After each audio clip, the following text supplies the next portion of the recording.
Hi நமஸ்தே, நான் உங்கள் friend Jaya Srinivasan. Welcome to veggies recipe. இன்னைக்கு நான் காமிக்க போகிற ரெசிபி வந்து என்னோட சைல்ட்ஹுட் மெமரிஸோட ரொம்ப கனெக்ட் ஆகுது.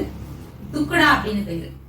நம்ம எங்க தமிழ்நாட்டில் பண்ற குணுக்கு கிடையாது, பார்க்கறதுக்கு அப்படியே இருக்கும், ஆனால் டோட்டலி டிஃப்ரெண்ட். அங்க சின்னப்போ வந்து ஒரு தள்ளுவண்டியில ஒருத்தர் டெய்லி எடுத்துட்டு வருவாரு, அதை வாங்கி நாங்கள் சாப்பிடுவோம்.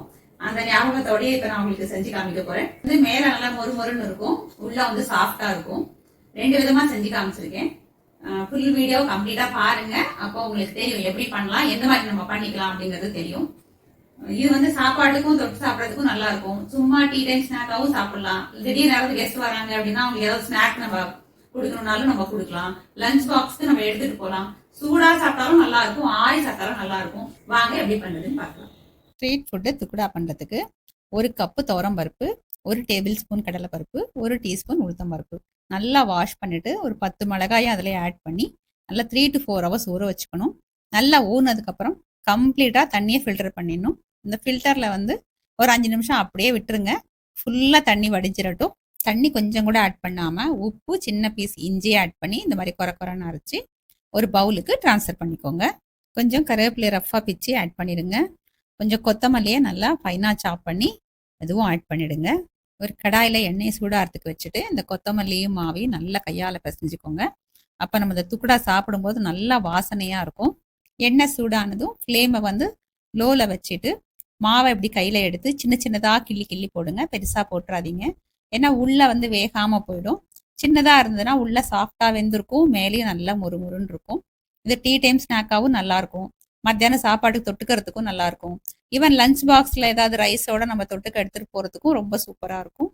எண்ணெயில் போட்டதுக்கப்புறம் 1 நிமிஷம் அப்படியே டிஸ்டர்ப் பண்ணாமல் விட்டுருங்க. அதுக்கப்புறம் கரண்டியால் மெதுவாக கிளறி கொடுங்க. ஏன்னா நம்ம தண்ணியே சேர்க்காமல் அரைச்சதுனால நீங்கள் போட்டதுமே கரண்டியால் அப்படி கலந்து கொடுத்தீங்க அப்படின்னா உடஞ்சி சின்ன சின்ன பீசஸாக போயிடும். அதனால் 1 நிமிஷம் விட்டுட்டிங்கன்னா அது அந்த ஷேப்புக்கு வந்துடும். அதுக்கப்புறம் பொறுமையாக நல்லா எல்லா பக்கமும் ஈவனாக பொரியிற மாதிரி நல்லா பொறுமையாக பொரித்து எடுத்துக்கோங்க. நல்லா மொறுன்னு கோல்டன் கலரில் பொரிச்சிட்டோம்.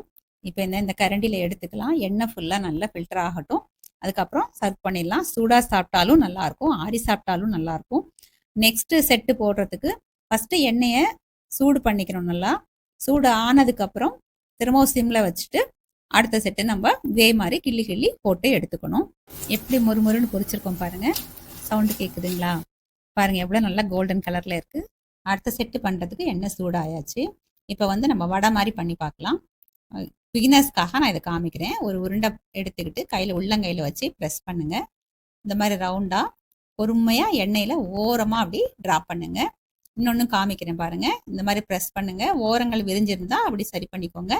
ஓரத்தில் கடாயோட ஓரத்துலேருந்து பொறுமையாக ட்ராப் பண்ணுங்கள். எண்ணெயில் கை இது பண்ணி சுட்டுக்காதீங்க.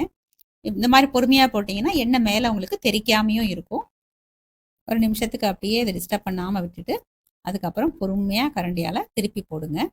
2 சைடும் நல்லா செவந்து மொறுன்னு வரும்போது எடுத்துக்கலாம். ஸ்டவ் வந்து சிம்லேயே இருக்கட்டும். கரெக்டாக பொரிச்சாச்சு. இப்போது கரண்டிலேருந்து இந்த ஜல்லடை கரண்டிக்கு மாற்றிக்கலாம். எண்ணெய் ஃபுல்லாக வடிய விட்டுடலாம். நல்லா டேஸ்ட்டாக மொறுன்னு துக்குடாவும் வடையும் சர்விங்க்கு ரெடி. ஈஸியான ரெசிபி நம்ம பார்த்துட்டோம். கண்டிப்பாக நீங்கள் ட்ரை பண்ணி பாருங்கள். எனக்கு கமெண்ட்ல சொல்லுங்கள். சேனல் சப்ஸ்கிரைப் பண்ணுங்கள், எனக்கு மோட்டிவேஷனாக இருக்கும். லைக் பண்ணுங்கள், ஃப்ரெண்ட்ஸ் அண்ட் ஃபேமிலியோட ஷேர் பண்ணுங்கள், பெல் ஐக்கானை கிளிக் பண்ணுங்க. டெய்லி இதை மீட் பண்ணி நம்ம பேசிட்டு இருக்கலாம். தேங்க்ஸ் ஃபார் வாட்சிங்.